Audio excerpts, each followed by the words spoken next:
নিরাপদ দূরত্ব এই শব্দটা আজকে দিল্লির রাজনীতি মহলে ভীষণভাবে অ্যাপ্লিকেবল এবং এবং আমাদের প্রাক্তন মুখ্যমন্ত্রী মমতা ব্যানার্জি কিন্তু এই এই যে দূরত্ব এর একটা একদম কেন্দ্রবিন্দুতে রয়েছে।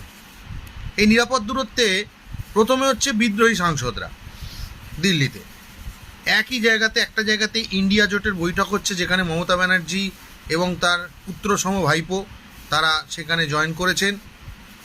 তার 2-3 কিলোমিটারের দূরেই ভূপেন্দ্র সিংজির বাড়িতে বিদ্রোহী যে সাংসদরা তারা নিরাপদ দূরত্ব বজায় রেখে নিজেদের ভবিষ্যতের আখেরটা গোছাচ্ছেন, কি করে এনডিএ বা বিজেপি যেটাই হোক তাদের মধ্যে ঢুকে নিজেদেরকে পরিষ্কার পরিচ্ছন্ন করে দেখিয়ে নিজেদের ডিম ছোড়া থেকে বেঁচে যে চুরি চামারি যে জিনিসগুলো তারা এতদিন করে কোটি কোটি কোটি টাকা কামিয়েছে তার তদন্তগুলো থেকে বাঁচবার একটা নিষ্ফল চেষ্টা করছেন। ঠিক আছে। দ্বিতীয় হচ্ছে ইন্ডিয়া জোট, তারাও আবার নিরাপদ দূরত্ব বজায় রাখছে। কেন? তারা বুঝতে পারছে যে সেই মমতা ব্যানার্জি নেই যে সঙ্গে প্রায় 29-30 জন সাংসদকে সঙ্গে নিয়ে আসবে, যাদের স্ট্রেংথের ওপর বেশ করে আমরা একটা অপোজিশন ব্লক তৈরি করব। তারাও এখন অবস্থার দিকে নজর রাখছে, কারণ ওদিকে যে 20 জন তৃণমূলের ওই মেন তৃণমূল থেকে বেরিয়ে আলাদা ব্লক করে এনডিএতে জয়েন করছে, সে খবর তাদের কাছেও যাচ্ছে। তারা তো কেউ ঘাসে মুখ দিয়ে চলে না।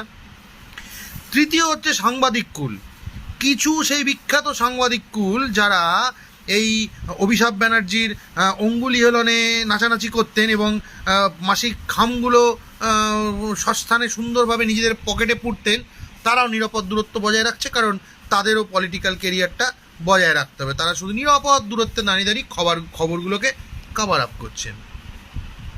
আর মমতা ব্যানার্জি মাঝখানে দাঁড়িয়ে অবাক বিস্ময়ে তাকিয়ে ভাবছেন, কি এমন ঘটলো, কেনই বা সবাই আমার থেকে নিরাপদ দূরত্বে চলে গেল।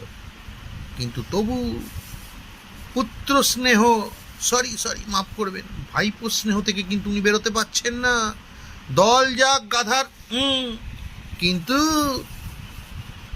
অভিষেক ব্যানার্জিকে ছাড়া যাবে না, যতই সবার আপত্তি তাকে নিয়ে থাকুক না কেন। খুব মুশকিল।